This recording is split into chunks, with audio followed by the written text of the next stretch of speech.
Mettez-vous d'accord, 9h-10h, Valérie Expert.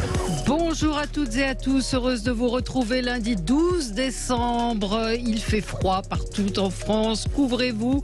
0826 300 300 si vous voulez débattre avec nous. Nous, on va tenter de se mettre d'accord avec aujourd'hui Sophie de Menton. Bonjour. Bonjour. Chef d'entreprise, présidente du mouvement éthique, Frédéric Dabi. Bonjour. Directeur général de l'IFOP. Je rappelle votre dernier livre, La fracture, qui est paru aux éditions Les Arènes.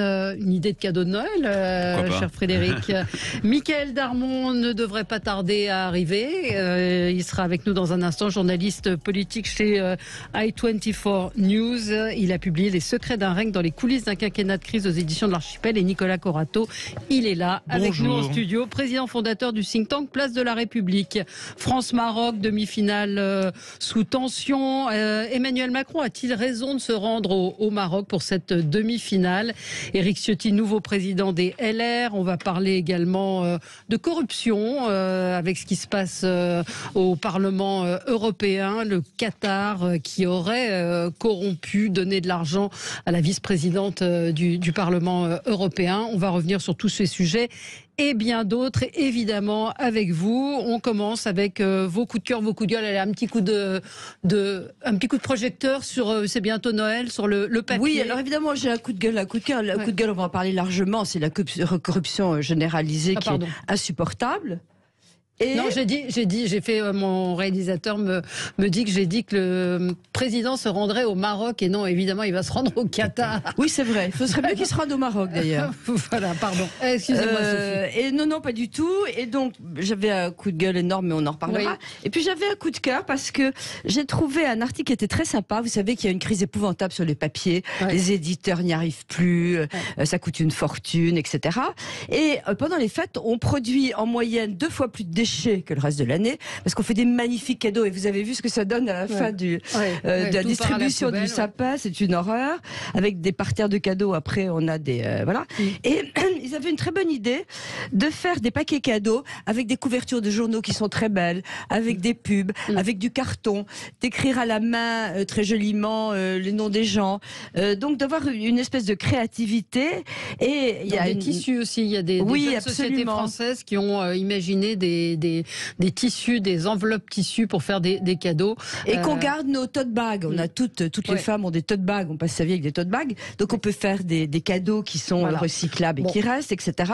Et je trouve que c'est une très bonne idée. Pensez-y, chers auditeurs. Oui, non, mais on veut y penser. Puis allez acheter vos livres chez vos libraires, ça évitera du cartonnage. Et comment? Et de l'envoi, et d'essence. Et de l'envoi, parce que tous les cartonnages d'Amazon pour... ou alors découpez les cartons et servez-vous-en pour faire des boîtes. Sont très consommateurs de papier. Nicolas Corato, j'aime bien ce tour de table parce que ça nous permet d'évoquer des sujets qu'on ne traite pas forcément.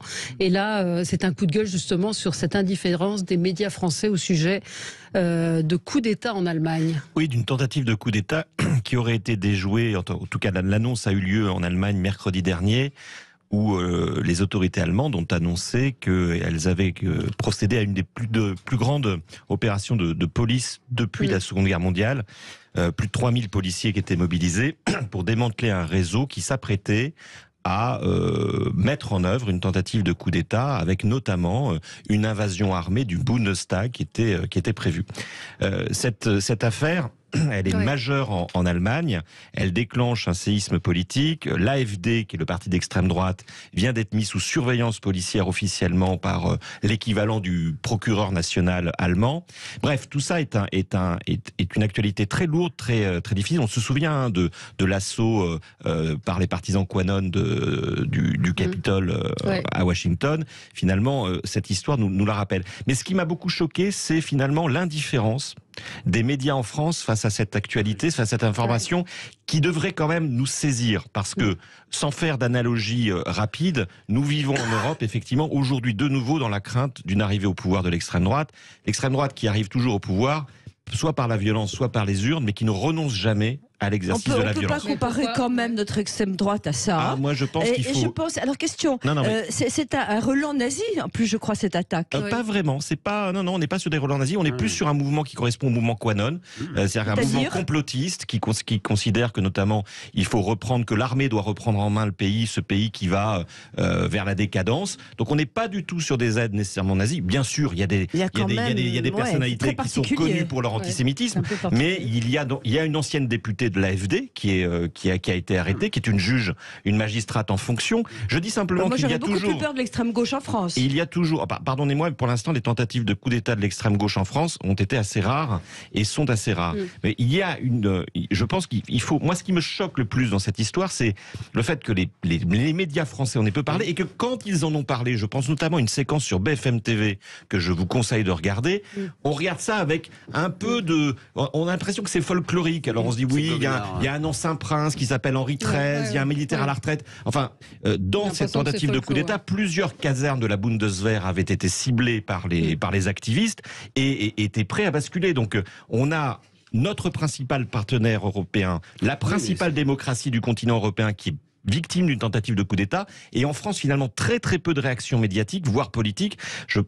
C'est ça qui m'inquiète le plus, c'est finalement cette indifférence. C'est curieux. Oui, je partage complètement ce que vient de dire Nicolas. C'est vrai que moi j'en ai entendu parler, j'ai vu des articles, mais je me suis pas autant préoccupé que ça. Il y a eu, c'est absolument pas anodin. C'est arrivé en Europe. On se souvient en 80 de la tentative sérieuse de coup d'État en Espagne qui venait de quitter le franquisme et du rôle de Juan Carlos très important qui a quand même sauvé la démocratie à ce moment-là. C'est vrai que la démocratie est fragile. L'Allemagne, en plus, a quand même une histoire particulière, un rapport avec les coups d'État. On se souvient de la République de Weimar. Et c'est vrai que voilà, c'est ce problème des chaînes info qui sont sur des angles médiatiques extrêmement spectaculaires. Et c'est vrai qu'un coup d'État en Allemagne, ça n'a pas fait l'actualité. C'est une vraie erreur, je trouve. De la même manière que l'Iran, on parle tellement peu du fait que des gens sont exécutés en public quasiment tous les jours. Oui, mais ce qui est vrai, ce qui prouve que c'est quand même nos médias qui font l'actualité.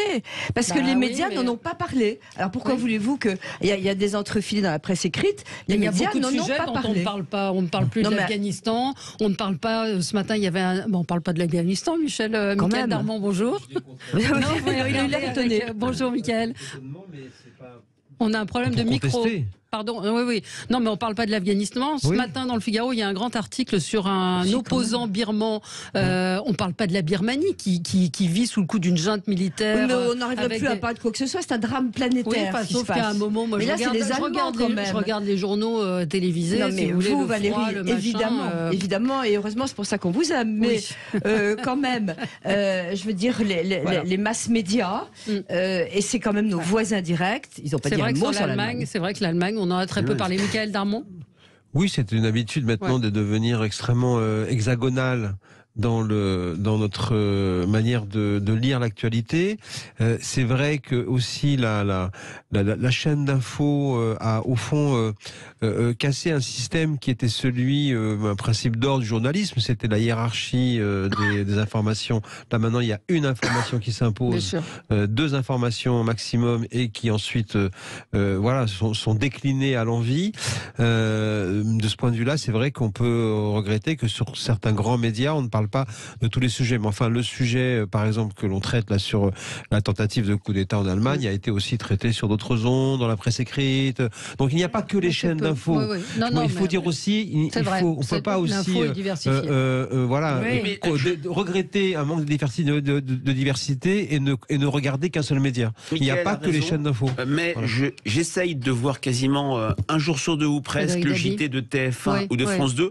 J'ai pas souvenir d'avoir vu un reportage très puissant là-dessus. Référence, je ne proteste pas. Aux grands journaux. Et quand vous voyez les journaux... Hier, il y avait un sujet sur les jeux de Lego pour adultes. Enfin, je veux bien, mais... Non, mais pourquoi, par exemple, on se lamente en permanence sur la perte d'influence de la France, mais personne ne s'intéresse à ce qui se passe dans l'Afrique francophone, qui est aujourd'hui l'endroit où l'essor de l'influence française peut se faire et personne n'en parle. Et d'autant plus qu'il y a vraiment vraiment un momentum particulier. Contrairement à ce qu'on croit, les Français s'intéressent de plus en plus à l'actualité internationale.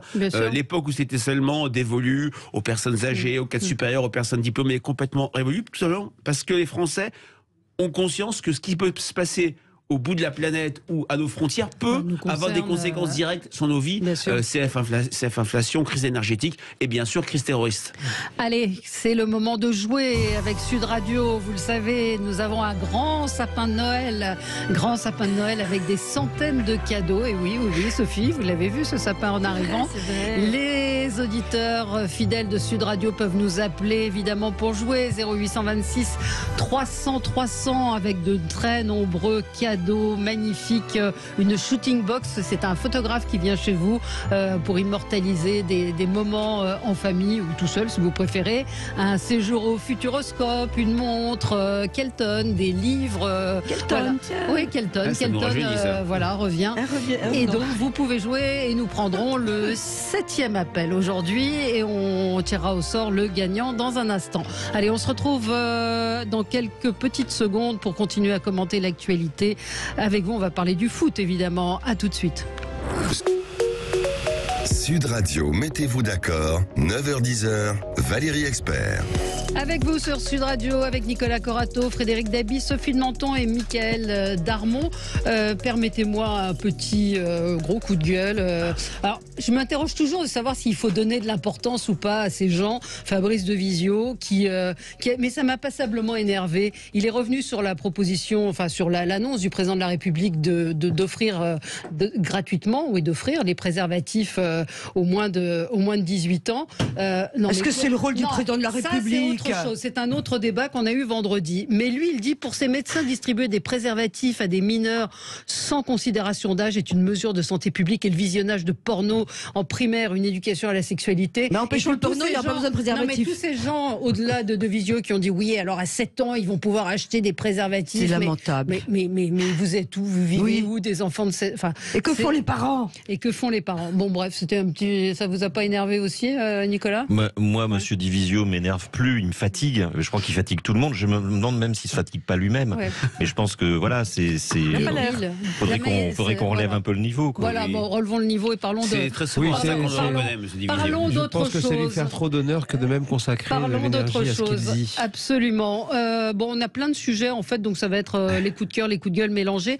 Mickaël, coup de projecteur sur Emmanuel Macron qui part au Qatar pour la demi-finale mercredi. Oui, voilà, en pleine. Non, elle a fait une synthèse parce qu'en fait, j'avais un autre angle. Moi, je disais au fond que finalement, la phrase qui consistait à dire on ne politise pas le sport. Jamais le sport n'a été autant politisé. Le déplacement du président de la République, évidemment, continue à le politiser. Et surtout, cette Coupe du Monde, ce sera peut-être la Coupe du Monde la plus politique ou la plus géopolitique à laquelle on ait pu assister parce qu'elle cristallise énormément d'évolutions.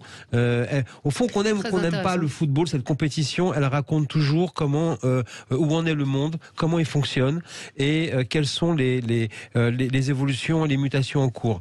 L'exemple, c'est évidemment l'épopée du Maroc, que personne n'attendait à ce niveau de la compétition, mais qui raconte ce que l'on ne raconte pas dans les médias tous les jours, que le Maroc est devenu une puissance africaine. Bien sûr. Que les établissements bancaires du Maroc sont en train d'organiser toute la croissance de l'Afrique de l'Ouest et personne n'en parle. De ce point de vue-là, on découvre quelque chose avec cette compétition. Mais le président de la République va aller donc au Qatar. La question est de savoir comment ça va se passer si la France est qualifiée en finale. Reste-t-il 4 jours? Revient-il? Théoriquement, de ce que j'ai entendu dire, il ferait il ferait un aller-retour et un autre aller-retour. Ou le couple-t-il avec un autre voyage dans la région? Ça, on verra. Mais de ce point de vue-là, c'est évidemment une question qui montre aussi que même la question de son déplacement est politique. Et s'il reste là-bas, va-t-il évoquer avec les responsables l'ensemble des sujets qui sont autour de cette compétition et en particulier la question de corruption. On parlera encore longtemps de cette Coupe du Monde 2022. Oui, et pour aller dans le sens de ce que vous dites. Il y a l'entrée de l'Afrique, ça on peut dire que c'est bien, l'entrée de l'Afrique dans le sport, enfin, etc. Mais moi je trouve que c'est la honte absolue. Je suis désolée. Mais non, mais d'abord la corruption qu'il y a autour de ça. Ouais. Non, mais on peut pas faire semblant. Il y a plusieurs sujets, vous en reparlerez. Mais au-delà de ça, juste une seconde, au-delà de ça, je trouve inadmissible que le président de la République aille à la demi-finale. Qu'il aille à la finale, bon, ok, soit. Mais c'est inadmissible, surtout au moment où l'Europe est accusée d'une corruption à cause de cette Coupe du Monde. Et puis quand on voit ce qui se passe dans le monde, mais qu'est-ce qu'il a à faire à la demi-finale? C'est ce que disait ce matin Benjamin Lucas, donc vous êtes d'accord avec socialiste, Sophie. Un écolo. Mais très souvent. Il est écolo ou socialiste? Il est écolo. Il est NUPES surtout. Il est écolo à la demi-finale pour se faire bien voir les Français. C'est une faute politique, surtout au moment où une affaire de corruption vient d'être révélée. Il aurait pu se contenter d'envoyer un message de soutien à notre sélection. Benjamin Lucas a fait rire tout Twitter juste avant la Coupe du Monde. Il a fait un tweet pour dire qu'il ne verrait aucun match. C'était un scandale. Et là, il s'est photographié avec la communauté marocaine de sa circonscription en disant moment chaleureux et convivial. Il y a un côté girouette qui fait bien rire les gens. Surtout, tous les Français ont été girouettes. Électeurs importants et circonscriptions. Alors, il est membre de Génération et député du groupe écologiste. Tout le monde est un peu mal à l'aise et puis change de fusil d'épaule. Moi, je reviens sur ce que disait Michael Darmon. Le président de la République, il y a 15 jours, 3 semaines, nous annonçait qu'il fallait pas politiser le football, qu'il fallait dépolitiser le football. Et aujourd'hui, il nous annonce qu'en tant que président de la République, il se rendra à Doha en voyage officiel pour assister à la demi-finale. Enfin, je veux dire, le foot et le sport sont politisés depuis tout le temps, depuis les Jeux Olympiques grecs anciens. C'est leur essence le même. Sport, c'est de la politique. Antonio Gramsci l'a bien redit au XXe siècle. Donc il faut arrêter avec cette histoire d'ambiguïté et d'hypocrisie. Après, effectivement, Sophie de Menton pose la bonne question. Moi, il y a deux choses qui me choquent. On parle beaucoup du Qatar, c'est vrai. Le Qatar pose une difficulté. Mais ce qu'il y a aussi, c'est la FIFA. C'est-à-dire que où est-ce qu'il se rend, le président de la République? Est-ce qu'il se rend dans l'État du Qatar ou est-ce qu'il se rend dans FIFA-land, c'est-à-dire cette organisation internationale qui a le poids de plusieurs États, qui a un pouvoir géopolitique, un soft power très très important, et énormément de moyens. Et donc finalement, qui l'accueille? Est-ce que c'est la FIFA ? Est-ce que c'est le Qatar ou est-ce que c'est l'équipe de France de football qui cherche un soutien officiel? Avec toujours en contrepoint, et j'essaie de prévenir les commentaires qu'on fera si par chance, parce que moi je suis pour la France, la France bat le Maroc mercredi pour dire ça peut peut-être occasionner un rebond pour la popularité présidentielle, les Français vont être moins inquiets. Alors l'historique, il faut que j'y dédie. J'ai ressorti un tweet qu'on avait fait en 2018. Bien sûr que non. Bien sûr que non. Bien sûr que non. Alors il y a une exception. Victoire de la France en 84. La bande à Platini, qui est plutôt notre génération, à tous les 5, seulement plus de points pour un François Mitterrand extrêmement impopulaire. Victoire à l'Euro 2000. Jacques Chirac recule. Grève du mondial, catastrophe de 2010. Nicolas Sarkozy gagne 3 points. Finale de l'Euro 2016 pour François Hollande. Il gagne 1 point, mais il est très impopulaire. Il y a un seul cas, mais c'est une période très spécifique, la Coupe du Monde en France en 98, où Jacques Chirac avait gagné 18 points entre le début et la fin de la compétition, mais c'est la cohabitation, c'est une période de croissance très forte, d'effondrement du chômage, et il y avait la sympathie, la proximité de Jacques Chirac qui ne connaissait rien au foot, et la différence de Lionel Jospin avait fait le reste. Et puis c'était la première fois depuis bien longtemps, depuis les années Platini. Qu'on avait. Je comprends pas où est le bon sens dans ce qui est dit. Je veux dire, ça va de l'annonce dans sa bouche des préservatifs masculins jusqu'au départ en plein scandale au Qatar, voir qui, vous l'avez bien dit. Non mais je veux dire, je ne comprends plus. Qu'est-ce que c'est que ça raconte que je pense quoi du président? Que le deuxième mandat est toujours très difficile. Très juste. Et qu'il n'est pas facile. On voit bien la grande difficulté qu'a Emmanuel Macron de dessiner son projet au-delà d'avoir décroché. Même nous, on y arriverait à dessiner un projet. Bien entendu. Et c'est pour ça que par tact, nous laissons les autres faire. Sinon, on se serait trop bien.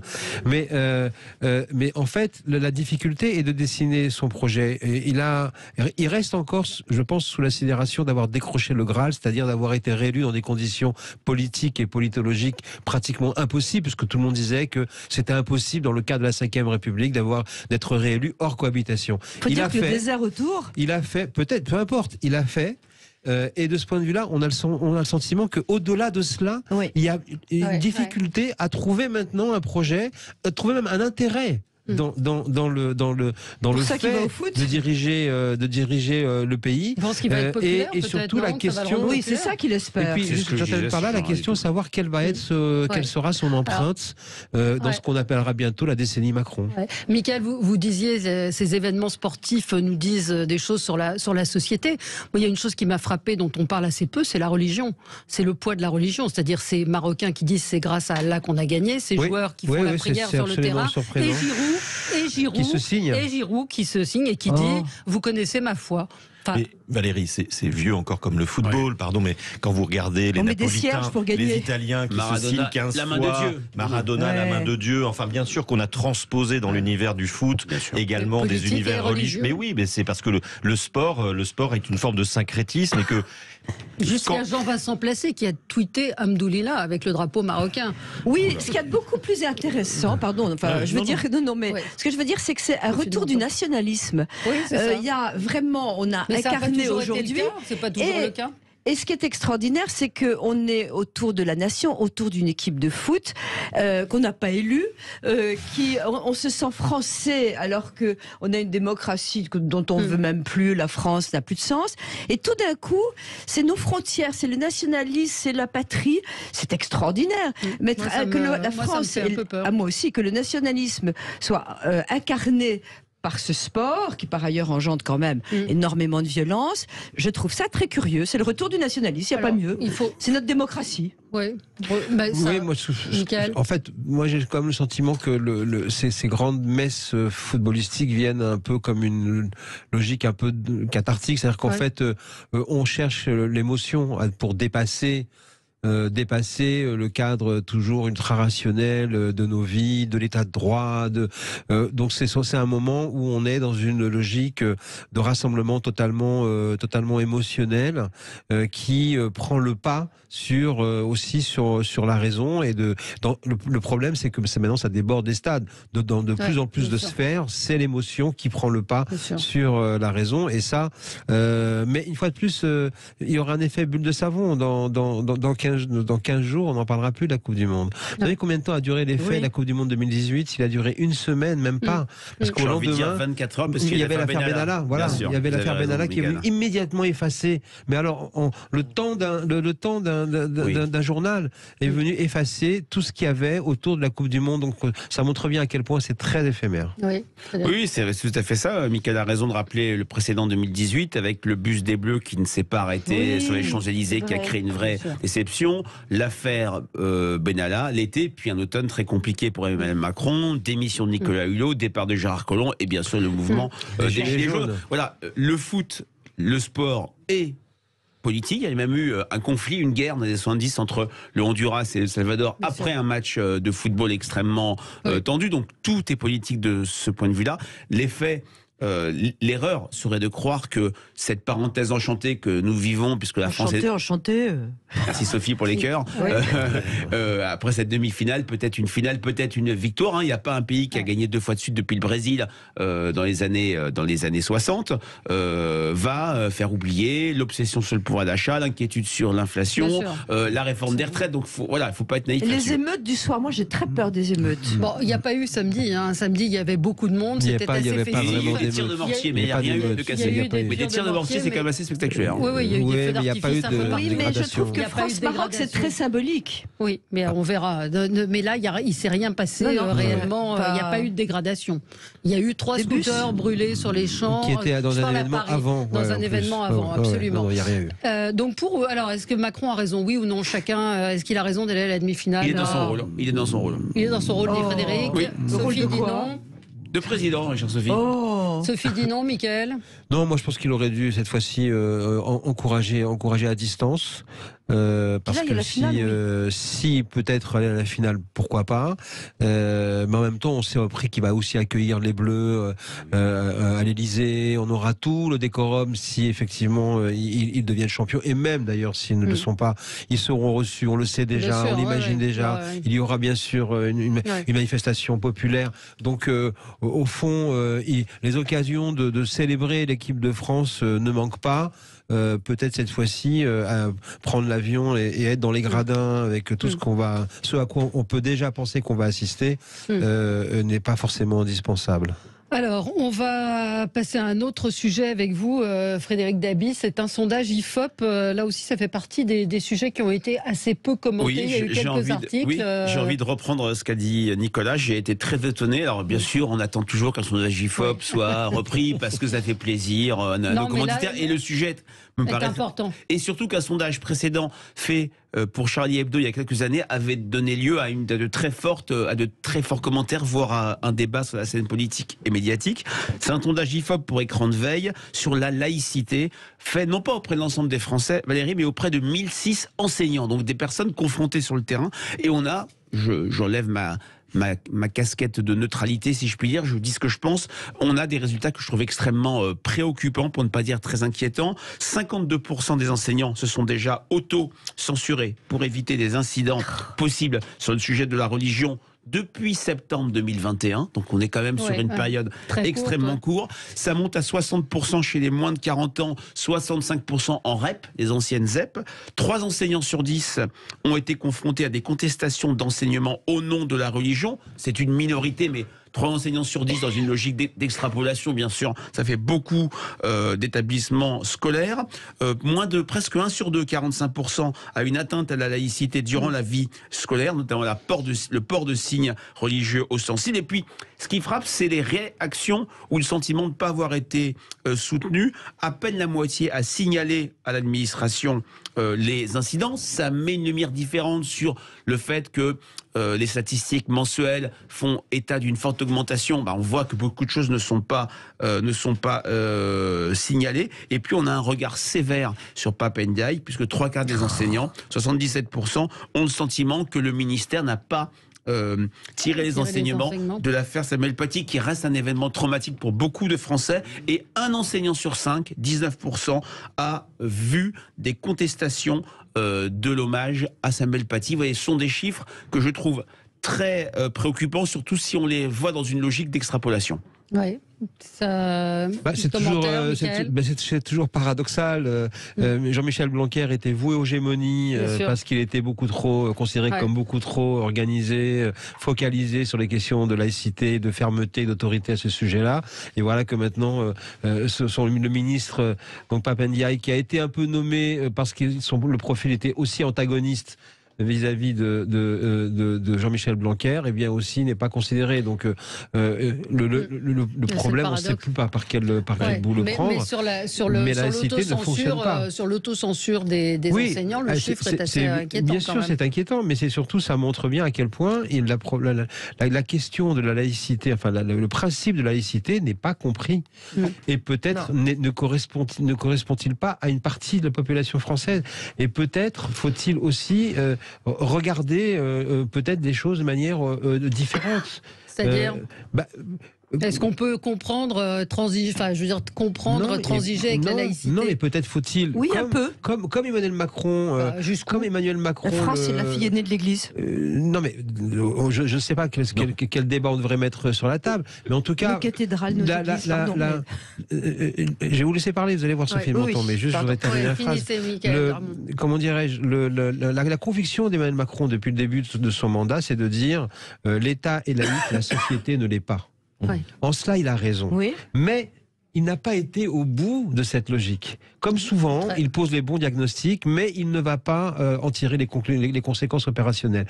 Et les conséquences opérationnelles, c'est permettre aussi de donner le sentiment à une partie de la population française que le fait religieux est accepté, que le sentiment de religiosité qu'il peut y avoir dans les foyers auprès d'individus est accepté. Le fait d'imposer, par exemple, c'était une sorte de révolution vis-à-vis des enseignants, mais ça aurait peut-être aussi fait progresser la réflexion. Imposer l'enseignement du fait religieux en France, aucun président n'a été capable de le faire. Et ça montre aussi l'impuissance de la volonté politique à ce sujet. De l'État, oui. Mais peut-être ce que je trouve intéressant dans ce sondage qui m'était pas resté indifférent, Frédéric, c'est deux choses. D'abord, on voit bien que la laïcité, ça se décrète pas, ça se construit. Je reviens sur ce que disait Michael Darmon. C'est-à-dire que dans cette histoire-là, septembre 2021, le ressenti qui est exprimé par les enseignants, c'est aussi une partie du bilan de M. Blanquer. Je m'explique. La laïcité, c'est pas uniquement un positionnement politique. C'est pas un drapeau rouge ou blanc qu'on affiche ou c'est aussi une construction, c'est aussi du travail. Et finalement, ce qui ressort de ce sondage, c'est que les enseignants se sentent un peu seuls face à la laïcité, se sentent pas aidés par leur hiérarchie, par l'organisation de l'éducation nationale. Et moi, j'aurais peut-être préféré moins de sorties publiques et médiatiques de l'ancien ministre de l'Éducation nationale et un peu plus de travail, parce que c'est pas que depuis Samuel Paty qu'il y a des alertes des enseignants. Je me souviens d'ailleurs dès Charlie Hebdo, avant Samuel Paty, les enseignants qui tiraient la sonnette d'alarme sur le fait qu'ils n'étaient pas aidés, ils n'étaient plus accompagnés par leur hiérarchie quand ils étaient face à ces problèmes. Donc ça, la laïcité, c'est pas unique. Une brigade anti-laïcité, promotion de la laïcité a été créée spécialement dès le début. Mais c'est peut-être aussi un lien avec les chefs d'établissement, avec les inspecteurs. Enfin, il y a une machine derrière qu'il faut interroger aussi, et des processus qu'il faut interroger. Et puis la dernière chose, moi qui m'intéresse beaucoup, c'est effectivement la manière dont on parle de ces sujets à l'école. La laïcité, ça implique la neutralité de l'État. On en parle de ça et les enseignants en parlent beaucoup. Ça implique aussi la liberté de conscience des citoyens, vous disiez, de la société civile. Comment est-ce qu'on éduque nos jeunes à la liberté de conscience et on le fait dans le cadre d'une neutralité de l'État. Ça, c'est un vrai sujet politique. On aimerait bien en parler de manière tranquille, posée, rationnelle et pas dans un débat médiatique qui souvent nous dépasse. Alors, il n'y a plus du tout de liberté de penser puisque même le vocabulaire est interdit, que les mots sont censurés énormément. Sophie, regardez, vous parlez ce matin sans filtre. Je parle de l'école, des jeunes, des modes des jeunes, de la religion, de l'école, avec des mots avec une espèce de fausse tolérance sur beaucoup de choses, avec une intolérance sur d'autres, avec un vocabulaire, on l'a vu encore à Sciences Po, que ce soit sur le tango ou le reste. Non mais attendez. Donc on a actuellement une forme de pensée unique aussi. La laïcité, il faut voir deux choses. Il faut voir la façon, et vous avez tout à fait raison, dont les professeurs doivent absolument faire preuve d'une immense neutralité à l'école et comment parler de la laïcité, surtout qu'en même temps, on interdit le voile. Donc c'est assez compliqué parce qu'il faut expliquer ce qu'il y en a. Et puis il y a une espèce de bon sens populaire. Pardonnez-moi, il y a Noël, il y a les crèches. Il y a eu des moments où il y avait des crèches dans les mairies. Moi, j'ai fait des sapins dans mon entreprise avec une crèche. Et il y avait une société de télémarketing avec énormément de jeunes de toutes origines. Il y a un moment où là, tout d'un coup, il y a des focalisations sur des trucs simples. Oui, la France est quand même un pays laïque, mais la société est quand même une société qui a une tradition judéo-chrétienne, catholique. Et voilà, il faut laisser cette société.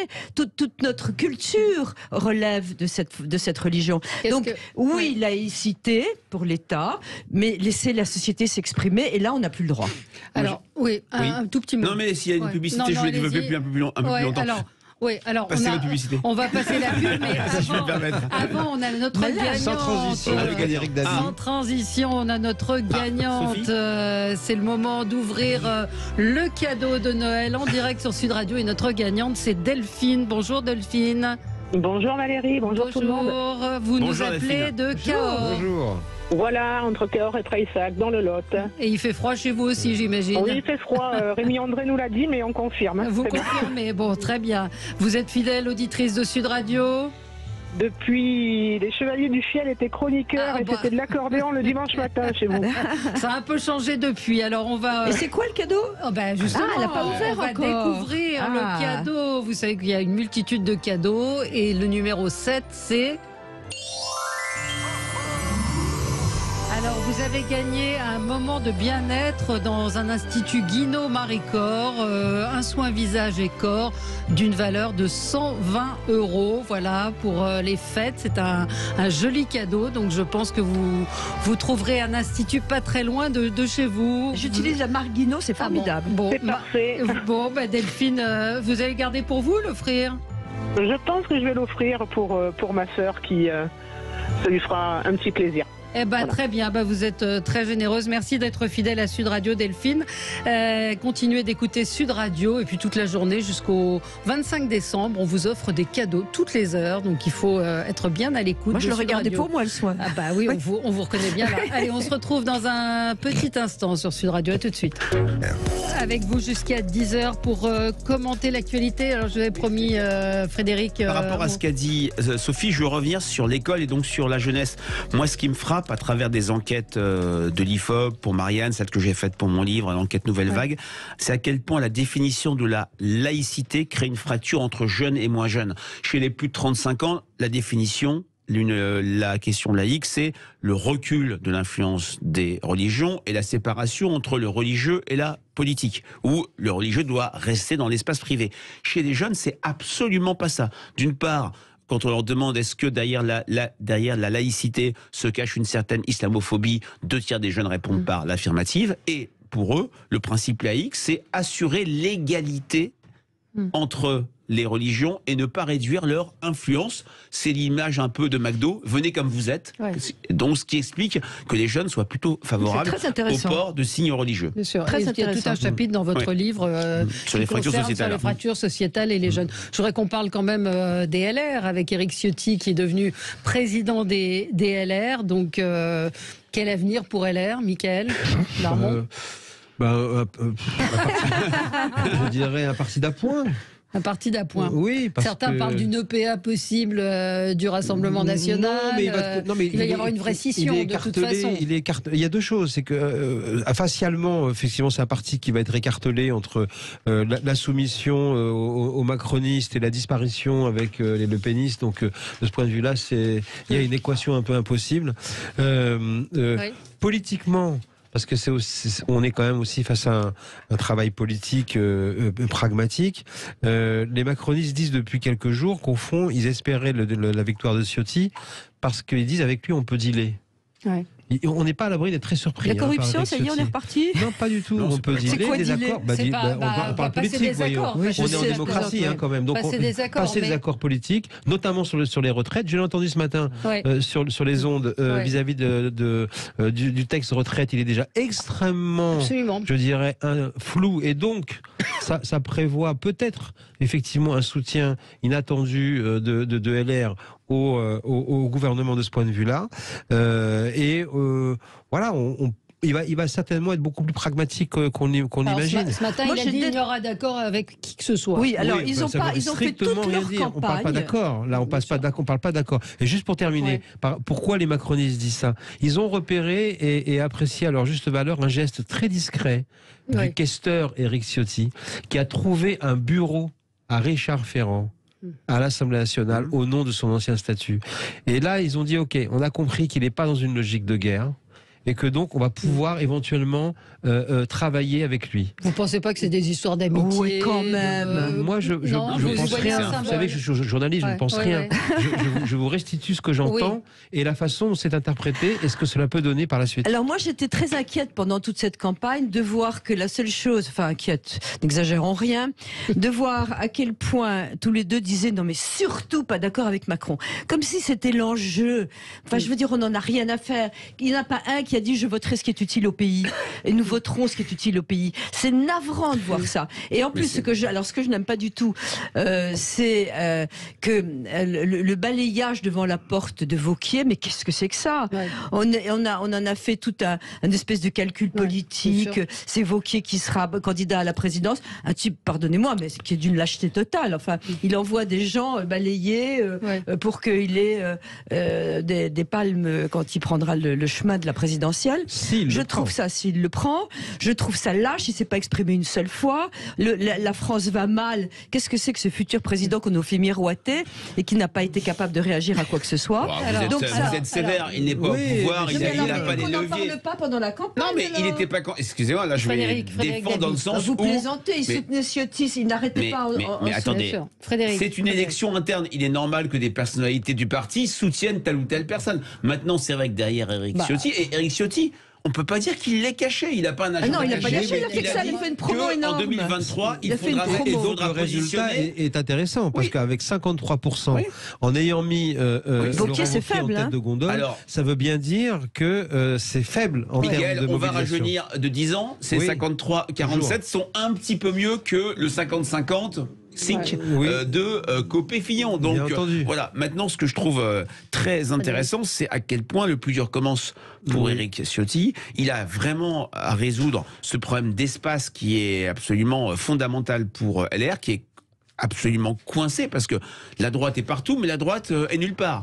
C'est la phrase d'Alfred Jarry dans Uburois en Pologne, c'est-à-dire nulle part. À droite, c'est-à-dire nulle part, puisqu'il y a la droite Macron. Il ne faut pas oublier qu'une quasi-majorité de sympathisants LR soutiennent Emmanuel Macron ou choisissent de soutenir ses projets de réforme. On le verra sur la réforme des retraites. Ça se passe au RN, dans notre enquête IFOP fiduciale pour le JDD et Sud Radio. Alors, une intention de vote présidentielle très artificielle, bien sûr, mais on avait un tiers des électeurs, ou plutôt des sympathisants LR, des sympathisants qui choisiraient Marine Le Pen. Donc, il y a des espoirs du côté de la Macronie et du côté du Rassemblement national. Qu'est-ce qui reste du réduit LR? Quand on pose la question toute simple de proximité partisane, duquel des partis se sent-on le plus proche?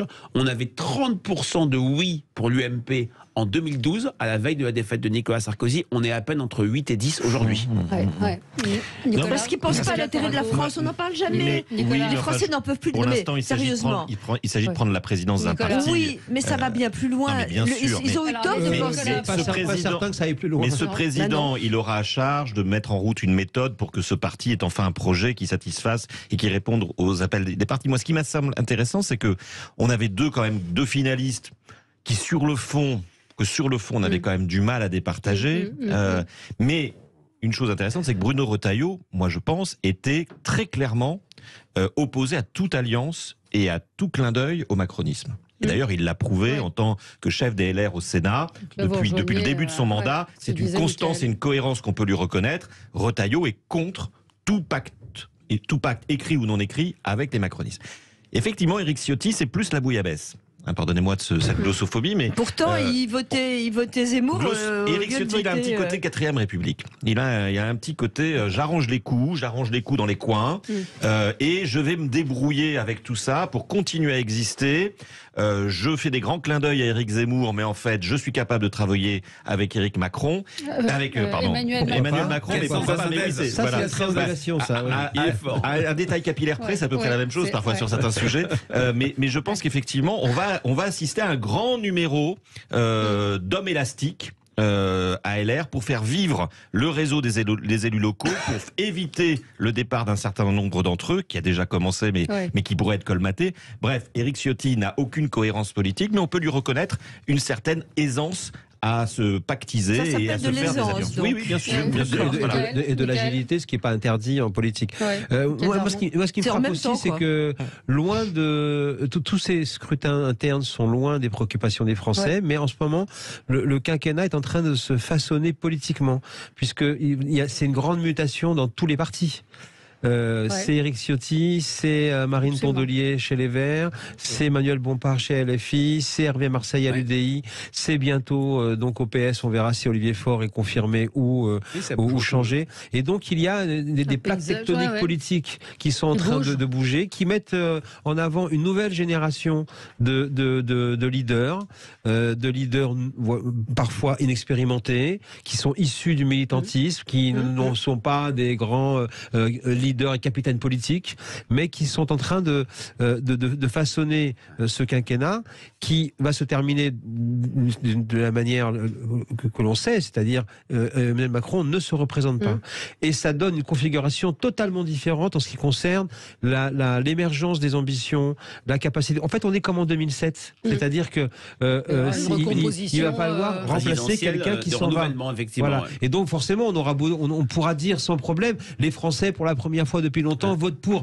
Ils votent pour parce que par définition, il y a quelqu'un qui s'en va. Il faut remplacer la place. Comme toujours, Mickaël est absolument lumineux. Deux petites remarques. Non, mais c'est vrai. Vous viendrez me voir. Voilà, deux petites remarques. Est-ce que en 2027, est-ce que ça va conduire à ce qu'on avait vu en 2007, c'est-à-dire une campagne passionnante, une participation présidentielle quasiment jamais vue, aujourd'hui, ici et maintenant, j'en doute. Et deuxièmement, dans ce portrait de nouveaux leaders inexpérimentés, je mettrai de côté, Michael, vous serez d'accord, Hervé Marseille, qui est un homme politique remarquable, roué, madré, qui connaît parfaitement les arcanes, mais qui est inconnu. Absolument, c'est ça. Ou très peu connu. Oui, c'est ça. Je ne disais pas qu'ils sont novices et sans expérience, parce que pour arriver là où ils sont arrivés, ils sont meilleurs que tout le monde dans leur parti. On est bien d'accord. Ce sont donc les meilleurs de leur génération qui arrivent en ce moment au sommet de parti, mais ils ne sont pas connus en public. Manuel Bompard, il a un peu poussé un peu tout le monde. Ah là, c'est autre chose.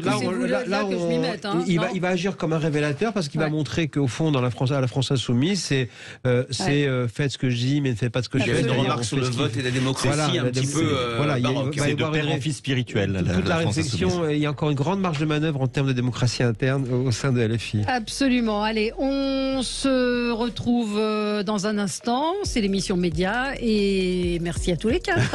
À tout de suite. À bientôt. À bientôt. Sud Radio.